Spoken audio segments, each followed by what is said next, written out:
Premiere Pro වල කොහොමද අපි zoom tutorial එක කරන්නේ කියලා. ඉතින් ඔයාලට ගොඩක් වෙලාවට වගේ වීඩියෝ එක edit කරද්දී අනේ වගේ වැඩක් කරද්දී මේ zoom tutorial කියන ගොඩක් වැදගත් වෙනවා. zoom වෙනවා කියන්නේ ඔයාගේ හිතමු මම වගේ දැන් ඔයා tutorial කරන කෙනෙක් කියලා.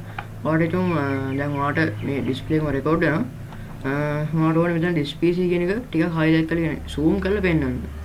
ඉතින් PC එක නම් සමහරට screen එක ලොකුයි. ඒකට ඒ කෙනෙක්ට ඔයා කරන දේක් පේන අඩුයි. ඔයා සාමාන්‍ය Photoshop tutorial වගේ කරනවා නම් ඔයා ගන්න පොඩි tool එකක් යට පේන්න දෙන්න පුළුවන් display එකකින්. බලද්දී ඉතින් ඒක ඔයාට පුළුවන් කියන වඩාත් පැහැදිලි වෙන්න zoom කරන්න. ඒකට zoom කරලා හරියට පෙන්නන්න. ඉතින් පළවෙනි පාඩට Premiere Pro software එක open කරමු. ඔයාට පළවෙනි පාඩ මෙන්න මේ වගේ interface එකක් බලා ගන්න පුළුවන්. ඉතින් මේක කියන්නේ Adobe Premiere Pro 2022 කියන version එක. ඉතින් මම මේක project එක create කරන දැන් ඉඳන් කියන්නේ මොකද මම පළවෙනි tutorial එක මේක. අනිත් එක තමයි මේක පළවෙනි පාඩ කරන කෙනෙක්ට මේක ගොඩක් වැදගත් වෙන්න ඕනේ. ඉතින් අනිත් එක තමයි ඔයා Premiere Pro download කරලා නැත්නම් මොකද බලන්න මම කලින් කරපු වීඩියෝ එකක් තියෙනවා. ඒකේ link එක මම පහ description එකේ comment section එකේ දාලා තියන්න. ඉතින් ඔයාලට පුළුවන් එතනින් ගිහලා මේ වීඩියෝ එක බලාගෙන download කරලා install කරගන්න. ඉතින් ඔයා ඒක කරාට පස්සේ software එක open කරන්න. ඊට පස්සේ මෙතන new project දෙන්න. project දුන්නාට පස්සේ ඔයාලට project name එකක් දෙන්න තියෙනවා. මෙතන. ඉතින් ඒක නම් zoom tutorial කියලා දෙනවා. ඊට පස්සේ මේක ඔයාලට save වෙන location එක තෝරන්න. මම දැන්ට මේ Other කියන folder එකේ save වෙන්න දෙනවා. ඉතින් මේ ටික තමයි ගොඩක්ම බලන්න ඕනේ. ඉතින් ඔයාලට graphic card එකක් තියෙනවා නම් ඒ කියන්නේ separate විදියක් ඔයා වෙනම computer connect කරපු එකක් තියෙනවා නම් onboard graphics කියන්නේ ඔයාලට පුළුවන් මෙතන මෙන්න මේ තියෙන එක click කරන්න. ඉතින් ඒක නැතුව onboard විදියක් වුණා ප්‍රශ්නයක් නැහැ. මේක කරන්න පුළුවන්. මමත් කරන්නේ Intel graphics වලින් මේක. ප්‍රශ්නයක් නැහැ කරන්න පුළුවන්. ලොකුවටම දෙන්න සමහර දේවල් වලට සමහර translation දාද්දී නම් මදි වෙනවා. graphics වල නෑ වඩා. ඉතින් තියෙනවා නම් මේක තෝරන්න. ඉතින් මේ tab දෙක නම් ඇත්තට කතා කරන්න දෙයක් නැහැ. general window එකේ තමයි තියෙන්නේ ගොඩක්. ඉතින් අපි මේ ටික හදාගත්තට පස්සේ මේ okay කියන බටන් එක press කරමු. හරි ඊට පස්සේ ඔයාලට මේ වගේ window එකක් එනවා.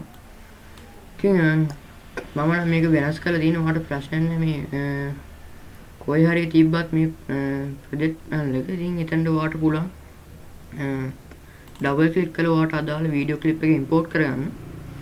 ඉතින් එහෙම නැත්තත් ඔයාලට පුළුවන් වෙනම ගිහිල්ලා මේක මේ විදිහට ඔයාගේ අදාළ folder එකේ ඒ clip එක මෙතනට ඇදගෙන ඇවිල්ලා මේ project panel එකට ගෙනල්ලා drag and drop කරලා අතාරින්න. ඊට පස්සේ ඔයා ඒක timeline එකට දාගන්න. හරි. මම පොඩි clip එකක් ඉඳලා zoom කරන timeline එක. මෙන්න මේ ගානට ඔය තියාගන්න. මේ clip එකේ නම් මට audio layer එක අවශ්‍ය වෙන්නේ නැහැ. ඉතින් ඒ නිසා මම ඒක වෙනම click කරලා delete කරනවා. ඒක ඒ කියන්නේ ඔයාලටත් එහෙම delete කරන්න ඕන එක තමයි delete කරන්නේ. මෙන්න මෙතන තමයි මට zoom කරලා පෙන්වන්න ඕන බලන කෙනාට. ඉතින් මම ඔයාලට හරියටම පෙන්වන්නම් මේ display එකේ. මේක project program mode එක click කරන්න. ඊට පස්සේ window එක ගිහලා maximum frame කියන එක දෙන්න. ඊට පස්සේ ඔයාලට පුළුවන් මෙතන space bar එක click කරලා මේ වීඩියෝ එක play කරලා බලන්න. මම play කරන්න. ඔන්න ඔතන තමයි new bar එකට ගිහිල්ලා මම මෙතන new project එකක් create කරනවා. මේ Photoshop එක මම Photoshop ගැන tutorial කරලා තියෙනවා. ඔයාලට පුළුවන් මගේ YouTube channel එක බලා ගන්න. ඉතින් මට මෙතන තමයි zoom කරලා පෙන්වන්න ඕනේ. මම මෙතන ආයමත් window වල ගිහිල්ලා restore frame size දෙනවා. ඊට පස්සේ frames කීපයක් arrow key එකෙන් පිටපස්සට යනවා. මෙන්න මේ ගානට ඔන්න ඔතන තමයි මම zoom කරලා පෙන්වන්නේ. ඉතින් මම මෙතන zoom කරලා පෙන්වන්න ඕනේ තැනට ගිහිල්ලා keyboard එක control K press කරලා cut එකක් දාගන්න. ඊට පස්සේ මම මෙතන playhead එක ආවම මේ හරියට අරන් ගිහලා බලන්න ඔයාලට zoom out වෙන්න ඕනේ. කියන්නේ zoom වෙන එක දිගටම වීඩියෝ වෙන්නේ නැහැ. ඒ zoom වෙලා ඉවර වෙන්න ඕනේ තැන කොතනද කියලා ඊට පස්සේ එතනටත් ගිහලා control K press කරලා cut එකක් දාගන්න. ඊට පස්සේ මේ විදිහට ඇවිල්ලා මෙතන තියෙනවා අපිට අදාළ zoom කරන්න ඕන clip එක. හරි. ඊට පස්සේ ඔයාලට තියෙන මෙතන position වලට යන්න position වලට තියෙනවා stopwatch එකක්. ඒක click කරන ඊට scale වල තියෙන stopwatch එකක් අන්න ඒක click කරන්න. ඊට පස්සේ මෙතන ස්කේල් කියන වගේ ගාවට ගිහිල්ලා mouse එකේ left button එක click කරගෙන ඉන්න hold කරගෙන ඉන්න ටික වෙලාව. ඊට පස්සේ එතනින් මේ විදිහට උඩට click කරන්න. එතකොට ඔයාලට මේක zoom කරන්න පුළුවන්. පහළට ඇදලා zoom out කරන්න පුළුවන්. මම මේ ගන්න zoom කරන ඉතින් ඔයාලට පේනවා මට අවශ්‍ය තැන මේ zoom උනේ. මම ඊළඟ මෙතන position වලට යනවා. ඊළඟ මෙතන වම් පැත්තට දකුණු පැත්තට දෙන්න පුළුවන්. ඔයාලට මෙතන උඩින්ම කියන එකේ. ඔයාලට මෙතන බලන්න පුළුවන් මම මේ හරියට අංගෙදී කළු පාට. ඒ කියන්නේ අපේ වීඩියෝ එකෙන් පිටට යනවා.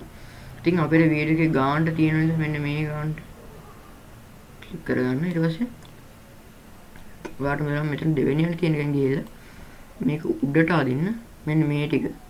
ඒකත් කළු පාට වෙන්න තියෙන පාලයට ගානට ඇදගෙන තියන්න. ඊට පස්සේ අපි මෙතන පොඩ්ඩක් ෆ්‍රේම්ස් කීපයක් ඊට මේක නැවත ප්ලේ කරලා බලමු. ඔයාලට වෙන්නේ මම හිතන මේ new project එක ක්ලික් කරන තැන ගොඩක් පැහැදිලිව බලා ගන්න පුළුවන් අපේ වීඩියෝ බලන කෙනාට. ඊට පස්සේ මම මෙතන Photoshop වල project panel එකේ settings හදන තැන මේ තියෙන්නේ. ඉතින් එතනත් මම zoom කරලා වෙන්නනවා. මම මේක clips දෙකට වල පෙන්නන්නේ මට ගොඩක්ම මේක තේරෙන්න. එතනට ගිහලා control key press කරලා cut එකක් දාගන්න. ඊට timeline එක මෙතනට ඇවිල්ලා ඔයාලට මේ window එක ඒ කියන්නේ මෙතන ඉවරයක් වෙන්න ඕන තැනට යන්න. zoom වෙන එක කලින් වගේම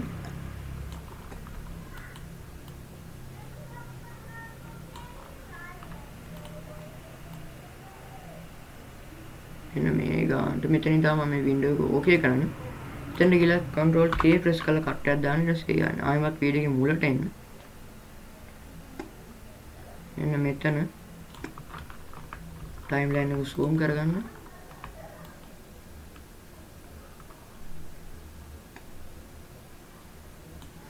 හරි මම මෙතන ඇවිල්ලා කලින් වගේ stop watch එක press කරනවා. position එක scale එක දිගම ඊට පස්සේ scale එක මම විශාල කරලා position එක හදා ගන්නවා ගානට මේ විදිහට. ඒකට ඉස්සරහා තියෙන එකත් press කරලා මේ විදිහට ගානට හදා ගන්නවා. ඔයාලට මතක ඇති මම කලින් තැන තමයි මෙතන file menu එකට යන්නේ.